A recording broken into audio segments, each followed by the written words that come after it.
और बाद नंदा अपनी बेटी का मुंह देख सकेगी। वैसे इन 2 सालों में ऐसा कोई सा दिन नहीं बीता होगा जब नंदा को उसकी याद ना आई हो। एयरपोर्ट पर अचानक सौम्या की नजर मां पर पड़ी। वह एक लड़के के साथ नंदा की ओर दौड़ सी आई। हाय मम्मी, वेलकम इन लंदन। ये मेरा दोस्त है जेम्स। James, my mom. आओ मम्मी। मां के हाथ की ट्रॉली खुद ले सौम्या चल दी थी। शुरू में फोन पर घंटों बातें करने वाली सौम्या पिछले कुछ दिनों से बेहद बिजी रहने लगी थी। मां से बातें करने का जैसे उसके पास टाइम ही नहीं रह गया था। पढ़ाई के बोझ के साथ घर के काम भी तो उसे ही निपटाने होते हैं। नंदा का मन बेटी के लिए परेशान सा रहता। कितनी कमजोर हो गई है सौम्या। सौम्या के पीछे चल रही नंदा की नजर सौम्या की कंधे से भी छोटे शॉर्ट हेयर पर पड़ी। हाय सौम्या, ये तेरे बालों को क्या हुआ? अचानक मुंह से निकल गया। ओह मम्मी, पहले घर तो चलो, फिर पूरी खोजबीन कर लेना। जेम्स अपनी गाड़ी ले आया। नंदा के दोनों सूटकेस पीछे डिग्गी में रखवा सौम्या जेम्स के साथ आगे बैठ गई। नंदा का जी चाह रहा था सालों की बिछड़ी बेटी को सीने से लगा ले, दुलार ले, पर वह तो जैसे दूसरी ही लड़की थी। साथ बैठे जेम्स से बातें करती वह माँ को भूल ही गई थी। मम्मी, 2 सालों में तो तुम ज्यादा स्मार्ट हो गई हो। जेम्स, मेरी माँ स्मार्ट है ना? अचानक सौम्या को माँ की याद आ गई थी। बहुत। अगर तुम्हें ऑब्जेक्शन ना हो तो तुम्हारी जगह उन्हें अपनी गर्लफ्रेंड बना लूं। दोनों की मिलीजुली हंसी पर नंदा के कान जल उठे। छी, ऐसी छिछोरी बात। सुना मम्मी, जेम्स क्या कह रहा है? सौम्या ने अंग्रेजी में कहा था। क्या तुम्हारी मम्मी अंग्रेजी समझती हैं? ओह यस, मेरी मम्मी स्कूल में टीचर है। रियली? जेम्स की आंखों में आश्चर्य था। अपार्टमेंट के सामने कार रोक जेम्स ने सूटकेस बाहर निकाली। सौम्या साथ में छोटी सी कार्ड भी लाई थी। कार्ड पर सूटकेस रख सौम्या ने जेम्स को थैंक्स कह दिया। बाय कहकर जेम्स गाड़ी लेकर चला गया। ये तेरा कैसा फ्रेंड है सौम्या? दोस्त कैसे होते हैं मम्मी, हम दोनों ने साथ में स्टडी किया, अब साथ ही जॉब कर रहे हैं। अपार्टमेंट पहुंच नंदा ने चारों ओर नजरें घुमा डाली। सौम्या के 2 कमरे का फ्लैट काफी बिखरा पड़ा था। टीवी के पास पड़े एक शोकेस पर नंदा और उसके पति का फोटो रखा था। उस फोटो को सौम्या यहाँ आते समय साथ ले आई थी। नंदा का मन संतोष से भर उठा। इतनी सी लड़की घर परिवार से दूर कैसे रहती होगी? फोटो के सहारे दिन काटना क्या आसान होता है? दिल चाहा सौम्या को लिपटा ले, पर ना जाने कैसा संकोच सा हो आया। तभी पीछे से आ सौम्या उनके कंधे से लिपट गई। बचपन से ये उसकी आदत थी, कहीं से भी आ माँ के पीछे से लिपट जाया करती। कभी तो वो चौंक उठा करती। नंदा की आंखों से आंसू बह निकले। कम ऑन मम्मी, ये क्या? अब तो तुम मेरे पास हो। सौम्या ने प्यार से माँ के आंसू पोंछ दिए। यहाँ तू कितनी अकेली है, यही सोचकर जी भर आया। यहाँ सब अकेले ही होते हैं मम्मी, कुछ दिन रहोगी तो यही जीवन रास आने लग जाएगा। किसी से कोई लेना देना नहीं, अपने काम से मतलब रखो बस। इंडिया में तो लोग अपनी जगह दूसरों पर ही निगाह रखते हैं। सो तो ठीक है बेटी, पर 7 समंदर पार यहाँ अकेले डर नहीं लगता। वहाँ उतने अपनों के बीच तुम्हें डर लगता था ना मम्मी? हमेशा सही में ही तो रहती थी। सीधे माँ की आंखों में आंखें डाल सौम्या ने प्रश्न किया था। नंदा कुछ गंभीर हो चली। तभी सौम्या ने कहा, अच्छा बताओ मम्मी तुम कैसी रही? सौम्या के स्वर में ममता छलक आई थी। देख तो रही है, ठीक ठाक हूँ, घर में भी सभी ठीक हैं, तुझे याद करते हैं। झूठ क्यों बोलती हूँ मम्मी, मैं जानती हूँ वहाँ मेरी याद कौन करता है। हाँ, मेरी वजह से तुम्हें जरूर सबके ताने सुनने पड़ते होंगे। क्यों, तुमने क्या गलती की है जो मैं ताने सुनूंगी? वाह, ये हुई ना बात। लगता है मेरे पीछे मेरी मम्मी बहुत साहसी हो गई हैं। आते समय चाचा क्या कुछ नहीं कह रहे थे? उन सब बातों को भूल जा सौम्या। तेरे चाचा जी क्या कम दुखी हैं? इकलौता बेटा निकम्मा निकल जाए, इससे बड़ा क्या दुख होगा? एक दिन तो कह रहे थे शिवम की जगह उनकी कोई बेटी होती तो अच्छा था। चलो उन्हें समझ तो आई, वरना चाचा और दादी हर समय तुम्हें मेरे लड़की होने के ताने सुनाते रहती थी। तुम्हारे साथ मेरा भी बोझ पापा उन पर छोड़ गए। बेचारे पापा। अब बस भी कर सौम्या, तेरे दिल में वो बातें अभी तक गड़ी हैं। उन्हीं बातों ने तो मुझे यहाँ तक पहुँचाया है मम्मी। जब हमें बोझ कहा जाता मेरा मन तिलमिला उठता। किरण मौसी ने अगर तुम्हें टीचर का प्रशिक्षण ना दिलाया होता तो क्या हम उस कटघरे में बंद दम न तोड़ देते? छी, ऐसी अपशकुनी बातें मत कर सौम्या, मेरा दिल घबराता है। ओके मम्मी, तुम थोड़ा आराम करो, तब तक मैं ऑफिस हो आती हूँ। आज भी काम पर जाएगी, एक दिन रुक नहीं सकती? मम्मी, यहाँ हम भारतीय अपने को इसीलिए जमा पाए हैं क्योंकि हम कड़ी मेहनत करते हैं।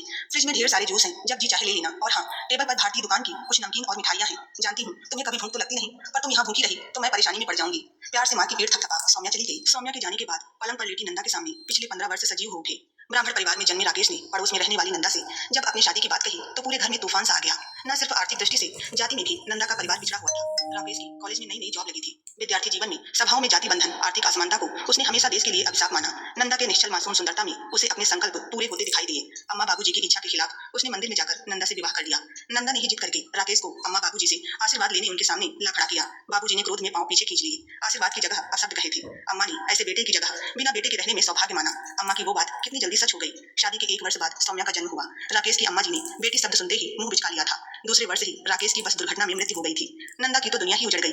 वापस पिता के घर जाने का प्रश्न ही नहीं उठता था। भाई के सिर अपने परिवार के अलावा माता पिता की भी जिम्मेदारी थी। 10 महीने की नन्ही बेटी को अम्मा जी के पांव पर रख आंसुओं से उनके पांव धो डाले थे। आखिर समाज का भी तो कुछ ख्याल रखना पड़ता है। नंदा को उस घर में जगह जरूर मिल गई, पर उसकी स्थिति घर की नौकरानी से भी गई गुजरी थी। देवर राहुल और उसकी पत्नी एवं उसके बच्चे तक उस पर आदेश चलाते।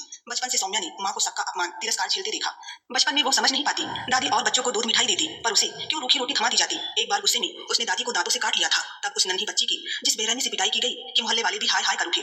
बचपन से अपने लिए अभागी कुलच्छनी शब्द सुनती सुनती सौम्या जल्दी ही अपनी स्थिति समझ गई थी। वो सबसे अलग है क्योंकि उसके पापा नहीं है। माँ की किस्मत उसे स्वीकार नहीं थी, पर वह मजबूर थी। रात में नन्हे हाथों से जब वह माँ का शरीर दबाने की कोशिश करती तो उसे सीने से लिपटा नंदा रो पड़ती। इतना ही अच्छा था कि ससुर जी ने सौम्या को स्कूल भेज दिया। अनपढ़ लड़की का ब्याह होना भी मुश्किल होता है। कुछ कर गुजरने का प्रण लेकर सौम्या स्कूल जाती रही। हर परीक्षा में उसे पहला स्थान मिलता। घर के बच्चों के बीच ही नहीं, उनके माँ बाप की भी वह ईर्ष्या का पात्र बन ताने उलाहने सुनती बढ़ती गई। सौम्या तेज मेधावी छात्र थी, इसीलिए वह अपनी शिक्षिका किरण की पसंदीदा छात्रा थी। नंदा की दयनीय स्थिति ने किरण के मन को पिघला दिया। उन्होंने सौम्या के साथ अपने लिए मौसी का रिश्ता जोड़ नंदा को बहन बना लिया। किरण दीदी के प्रोत्साहन पर नंदा ने टीचर से ट्रेनिंग कॉलेज से पत्राचार पाठ्यक्रम द्वारा बीएड की डिग्री ले ली।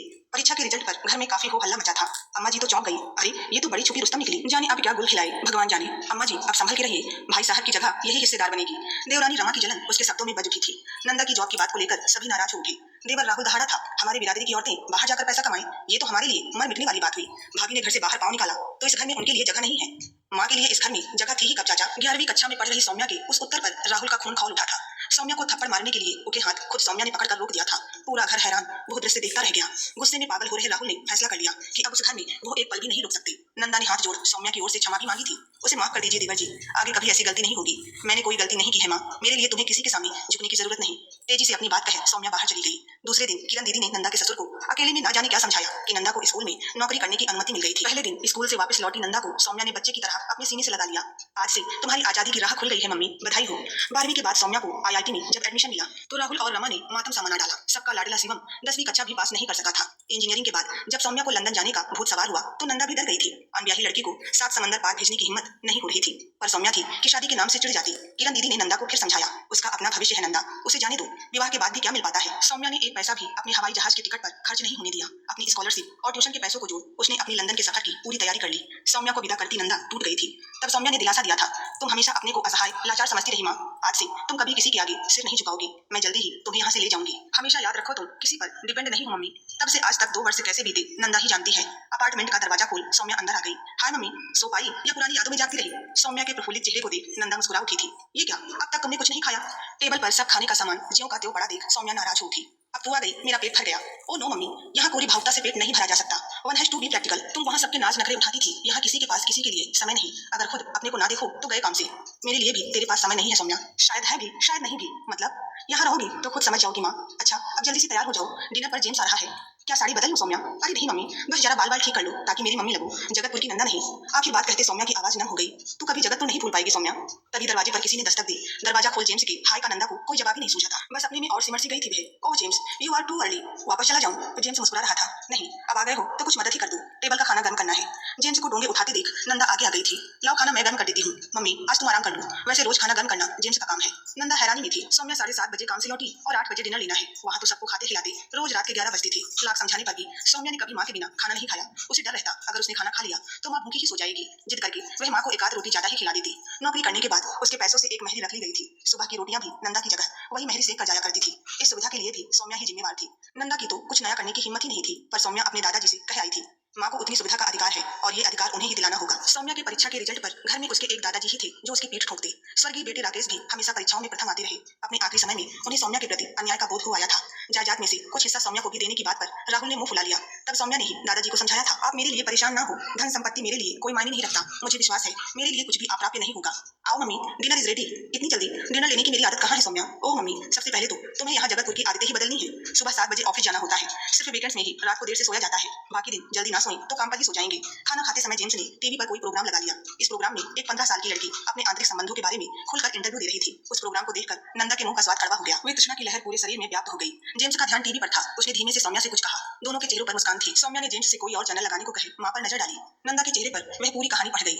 डिनर के बाद जेम्स ने वीसीआर पर कोई अंग्रेजी फिल्म लगाई थी। नंदा को याद आया, एक बार पड़ोस के घर वीसीआर पर फिल्म देखने घर के सारे बच्चे गए थे। सौम्या को साथ जाते देख शिवम चिढ़ गया। ये भिकमंगन भी हमारे साथ जाएगी तो हमारी सब हंसी उड़ाएंगे। जरा इसकी फ्रॉक को देखो, दादी की पोटली से निकली नमूना है। उस दिन के बाद सौम्या कभी नहीं गई। आज उसके पास अपना क्या कुछ नहीं है, पर इस देश के प्रति नंदा आश्वस्त नहीं हो पा रही थी। कहाँ धकेल दिया उसने बेटी को। ऐसे छोटे कपड़ों में इतने खुले प्रोग्राम देख क्या कोई सामान्य रह सकेगा? फिल्म के अश्लील दृश्यों को जेम के साथ सौम्या आराम से देख रही थी। 10 बजते बजते नंदा को नींद आने लगी। सौम्या, मैं सोने जा रही हूँ। Okay, good night mummy, see you tomorrow. James ने उसे विदा दे दी थी। बिस्तर पर लेटी नंदा से नींद कोसों दूर थी। अजीब सी बेचैनी उस पर हावी होती जा रही थी। विदेशी लड़के के साथ सौम्या कैसी फिल्म देख रही है। किरण बहन ने न जाने कैसी सलाह दे डाली। भारत में जैसे तैसे उसकी शादी हो ही जाती, लेकिन यहाँ तो कोई रोकने टोकने वाला भी नहीं। पता नहीं जेम्स के साथ उसके संबंध किस सीमा तक है। डर के मारे नंदा का रोम रोम कांप उठा। एक सप्ताह में नंदा ने अपने को उस माहौल में ढाल सा लिया। शनिवार को सौम्या सुबह 10 साढ़े 10 बजे तक सोती रही। बेचारी लड़की को आराम के लिए बस वही एक दिन तो मिलता है, बाकी दिन तो 10-12 घंटे की ड्यूटी रहती है। सोती सौम्या के माथे पर आई लट जैसे ही नंदा ने हटानी चाहिए, वह बुदबुदा उठी, ओह जेम्स सोनी दो। नंदा बुद्ध बन गई। क्या सौम्या जेम्स के साथ सोती रही है? अचानक जैसे सौम्या को स्थिति का भान हुआ। आंखें खोल माँ के निष्प्रभ चेहरे को देख वह हल्के से मुस्कुराई थी। बस एक ही दिन तो मिलता है मम्मी, तुम नाश्ता कर लो, मैं लंच ही लूंगी। सिर पर चादर तान सौम्या फिर से सो गई। नंदा तो जैसे काट हो गई थी। इस लड़की को कितना संभाल के रखा और आज यहाँ ये क्या कर रही है? वर्षों की दिए माँ के संस्कार 2 वर्षों में ही धो पोंछ कर रख दिए। 12 बजे के बाद ही सौम्या उठी थी। उठते ही शोर मचा दिया, मम्मी आज मटर की खिचड़ी बनाना, तुम्हारी हाथ की खिचड़ी खाए जमाना बीत गया है। और हाँ, खिचड़ी ज्यादा बनाना, जेम्स भी आ रहा है। माँ को कहने सुनने का समय दिए बिना सौम्या ने बाथरूम बंद कर लिया। शैम्पू किए बाहर निकली सौम्या एकदम ताजी लग रही थी। खिचड़ी की खुशबू पूरे कमरे में फैल रही थी। बर्तन लगाती नंदा ने सपाट आवाज में पूछा, जेम्स से तू शादी करेगी सौम्या? क्या जेम्स से शादी? क्यों? ऐसा क्यों सोचा माँ? तेरे साथ उसके रिश्ते से तो ऐसा ही लगा सौम्या। ओह माँ, तुम परेशान मत हो, तुम्हारी बेटी अब बच्ची नहीं है, इसीलिए तो डरती हूँ। क्यों मम्मी, जब बच्ची थी तो डरने की बात नहीं थी? क्या मतलब? नंदा परेशान होगी। यहाँ सौम्या को देख तुम डर गई ना मम्मी, पर यहाँ जगतपुर जैसी बात नहीं है। मेरी इच्छा के खिलाफ वह कुछ नहीं कर सकता। अगर तेरी रजामंदी हुई तो वो कुछ भी कर सकता है। नंदा का स्वर तनिक ऊंचा हो गया। Cool mummy cool. जानती हो मम्मी, तुम्हारी कड़ी सुरक्षा में भी तुम्हारी बेटी ने क्या भुगता है।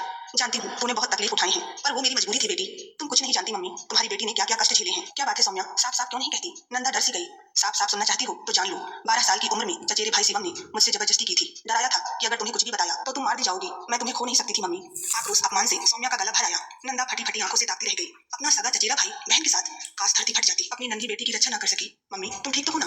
नंदा को कंधों से झकझोर सौम्या ने चैतन्य किया। मैं क्या करूं सौम्या? नंदा रुआसी थी। तुम्हें परेशान होने की कोई जरूरत नहीं है मम्मी, वो हादसा गुजर चुका है, उसमें मेरी कोई गलती नहीं थी, इसलिए मैं अपराध बोध से मुक्त हूँ।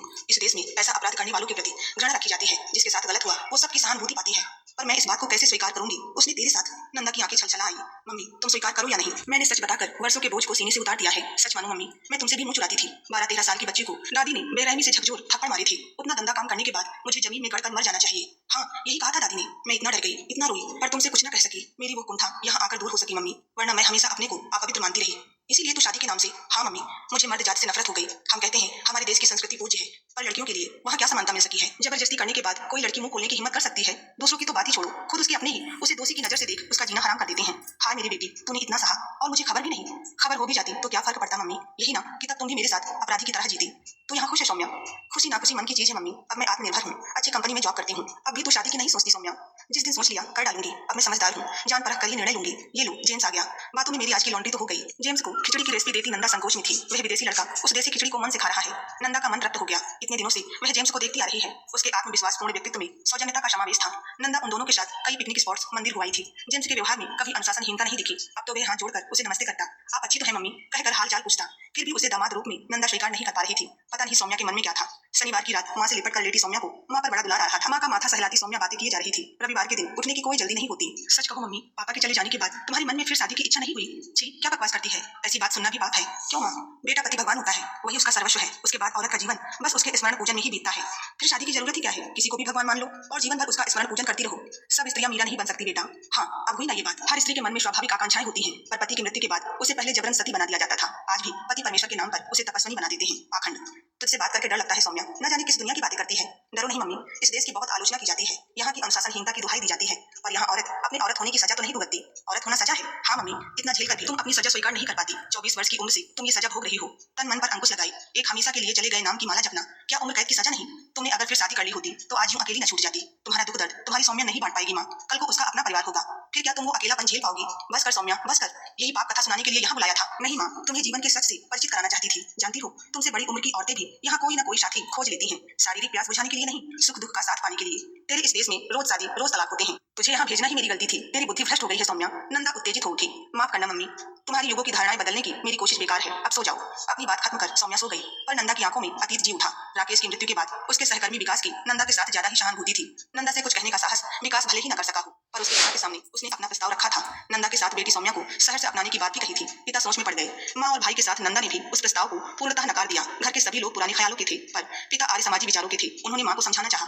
दूसरी शादी की जगह मैं अपनी जान देना पसंद करूंगी पिताजी। नंदा उत्तेजित हो उठी थी। नंदा की बातों पर पिताजी मौन रह गए, पर अपने अंतिम दिनों तक वे अपनी गलती पर पछताते रहे। स्वयं नंदा ने क्या उस भूल को नहीं स्वीकारा था? ससुर घर से मिले अपमान, सौम्या की उपेक्षा, तिरस्कार के समय उसकी आंखों के समक्ष विकास का चेहरा सजीव हो उठता। काश उसने विकास से शादी कर ली होती। अचानक अपनी सोच पर नंदा चौंक उठी। वो क्या सोच रही थी? उम्र के इस पड़ाव पर ऐसी बातें सोचना कितना अशोभनीय है। अब तो बस सौम्या की शादी हो जाए तो छुटकारा मिले। पर छुटकारा किससे चाहती है वो? सौम्या की शादी अभी तक उसके जीवन का संबल है। उसके बाद क्या? वो सचमुच एकदम निरुद्देश्य अकेली रह जाएगी? क्या सौम्या की वो बातें एकदम निरर्थक हैं? नंदा सोच में पड़ गई।